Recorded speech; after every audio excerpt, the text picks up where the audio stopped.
On va parler de l'aloe vera. Je ne sais pas s'il pousse aux Antilles, peut-être. Subtropical et tropical. Maintenant, on en trouve un peu partout dans les régions chaudes. C'est un véritable couteau suisse de multiples activités, de multiples propriétés. Surtout. Absolument, capable d'agir sur tous les fronts. Alors je vous dis, soulager les brûlures, les piqûres d'insectes, les coups de soleil, limiter le diabète et limiter les reflux gastro-œsophagiens. Alors pour les plus sceptiques, parce qu'effectivement on parle de beaucoup d'intérêt, pour les plus sceptiques, sachez que c'est très sérieux. D'ailleurs, à l'hôpital de Bordeaux, au CHU de Bordeaux, il y a maintenant une équipe avec le professeur Pellissier qui travaille en chirurgie plastique. Et bien cette équipe travaille avec l'aloe vera pour tenter de faire guérir, de cicatriser des plaies qui sont récalcitrantes. C'est-à-dire que ce sont des plaies qui n'ont pas réussi à guérir, à être cicatrisées grâce au traitement classique.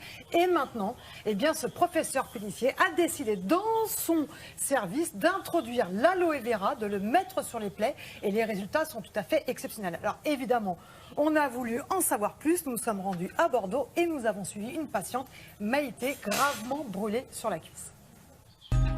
Aujourd'hui, Maïté se rend au CHU de Bordeaux pour une consultation très particulière, se faire soigner grâce à une plante exotique. Après une brûlure sévère et l'échec des soins classiques, l'équipe médicale lui a proposé de miser sur les pouvoirs exceptionnels de l'aloe vera pour tenter enfin une guérison. Il y a quelques mois, je me suis ébouillantée avec une bouilloire. Je me suis retrouvée avec une brûlure au 3e degré. On m'a proposé donc une greffe parce qu'il n'y avait pas le choix de faire autre chose. Une partie de cette greffe n'a pas pris et la cicatrisation était assez difficile. Oui.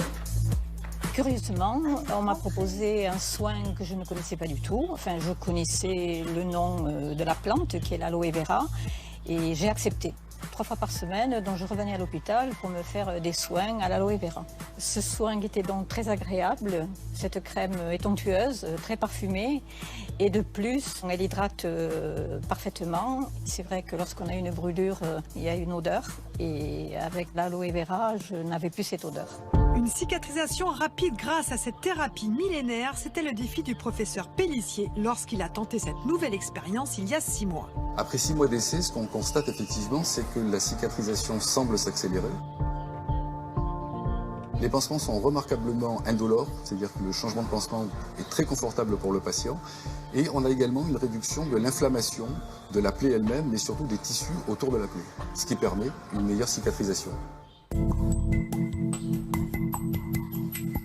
Les études précédentes ont montré que l'aloe vera contient des composés extrêmement intéressants, des oligo-éléments ou des facteurs de croissance, qui permettent de booster la cicatrisation tout d'abord, mais également de lutter contre la douleur d'une part, et contre l'inflammation de la plaie et des tissus environnants d'autre part, ce qui le rend donc très intéressant dans la cicatrisation des plaies chroniques. Là, nous en sommes à 3 mois Oui. de plaie.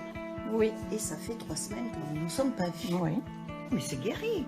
Maintenant, je l'utilise régulièrement pour mon corps et puis pour tous les petits bobos qu'on peut avoir, c'est-à-dire une piqûre, un bleu, etc. Alors, Sophie, ça ressemble à un cactus, ça n'a rien... On ne montrait pas un couteau comme ça, c'est impressionnant. Ça ressemble à un cactus, ça n'a rien d'un cactus. En fait, ça fait partie de la famille de l'asperge et de l'ail. Donc, je coupe une feuille de l'asperge et de l'ail. Exactement, curieusement. Je coupe une feuille de cactus.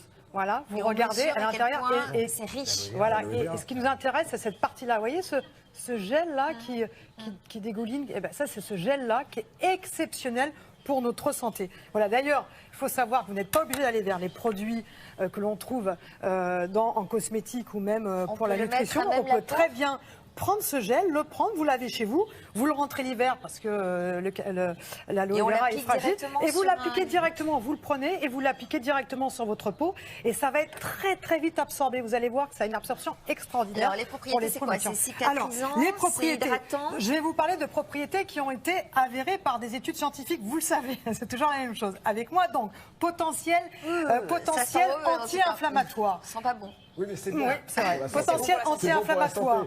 plus anti-inflammatoire que les autres plantes qui sont utilisées contre les coups de soleil. Potentiel sur la glycémie. On sait que quand on consomme de l'aloe vera, eh bien finalement, on va rendre l'insuline, cette hormone qui est chargée de limiter le taux de sucre dans le sang, plus efficace. Potentiel contre les troubles digestifs. Pourquoi? Eh bien parce que elle permet de limiter la sécrétion d'acide chlorhydrique dans votre estomac. C'est pour cette raison que maintenant, en pharmacie, vous avez, Sophie, des produits à base d'aloe vera que vous pouvez boire matin et soir, qui sont très efficaces pour les gens qui ont des reflux gastro-œsophagiens et qui ont des brûlures.